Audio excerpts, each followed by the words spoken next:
السلام عليكم حبايبي الغاليين. عايزين ناكل حاجة حلوة بس مش مكلفة، سهلة وسريعة مش هتاخد مننا وقت. تعالوا كده نعمل مع بعض الفطاير السهلة السريعة دي بحشوة اقتصادية ومكونات موجودة عندك في البيت من غير لا بيض ولا زبدة. يلا نشوف الجمال ده اتعمل ازاي ونقول بسم الله.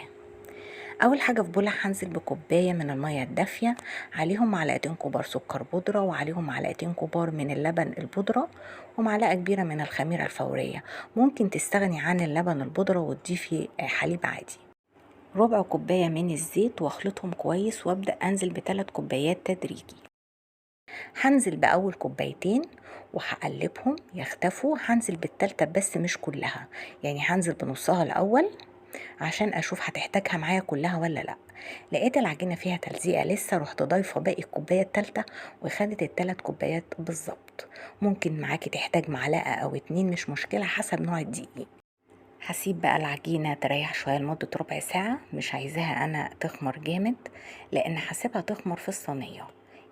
بعد كده بدأت أحضر الحشوة. أنا عملتها صنف حلو، فعملت 4 معالق سكر وعليهم معلقة كبيرة من القرفة، وممكن تحتاج اكتر من كده. لو حابة انتي بقى تحشيها حاجة حادقة ممكن تحشيها جبن، هتحشيها جبن عادي جدا، يعني الفطاير دي تتحشى حلو وحادق. جبت بقى الصينية دهنتها دهنة زيت خفيفة جدا، ومسكت قطعة قطعة قد عين الجمل كده، وبدأت احط الحشوة بتاعتي واقفلها حلوة قوي من تحت. اهم حاجة ان احنا نقفل من تحت على الحشوة حلو علشان ما تطلعش مني وتتحرق.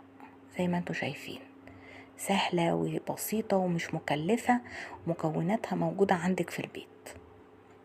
خلاص هعمل بقى كله كده واسيب مسافة ما بين كل واحدة والتانية يدوب صبع، لان هي اساسا لما تخمر كلها بقى هتيجي على بعضها كده وهيبقى شكلها جميل زي خلية النحل كده. بس انا بحب اعمل الفطاير بالطريقة دي، بصراحة بتنجز معايا. خلاص عملت الكمية كلها وسبتها بقى تخمر معايا. خدت منك في الحر ده ممكن تاخد منك نص ساعة، ساعة الا ربع وهتكون جاهزة.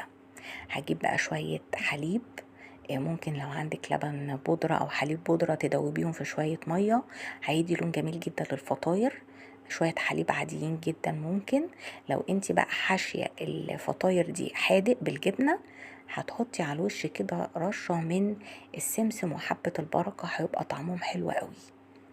زي ما احنا شايفين بدهن بالراحة علشان الخمر ما ينزلش مني ويهبط في العجينة. هكون في الفترة دي بقى مجهزة طبعا الفرن درجة حرارة فوق المتوسطة، ونخلي بالنا من فوق المتوسطة دي عشان انا مش عايزاها عالية ما تحرقليش الفطاير، ومش عايزاها واطية ان هي تنشف لي الفطاير بتاعتي. لازم تكون فوق المتوسطة بشوية على الرف الوسطاني على الشبكة في النص. هدخلها مش هتاخد منك يعني تلت ساعة وهتكون جاهزة. هيطلع الجمال ده. شايفين طريقة شكلها ايه؟ طبعا اول ما بتخرج بغطيها بفوطة لحد ما تهدى خالص، وببدأ بقى اضيف عليها اي اضافة انا حباها، اذا كان صوصات او اي حاجة زي ما انتوا شايفين. عشان هي صنف حلو فانا حطيت لها صوص شوكليت. انتي لو عاملاها حادق بالجبن طبعا مش هتحط لها اي حاجة خالص، وهتتاكل معاكي فطاير تحفة.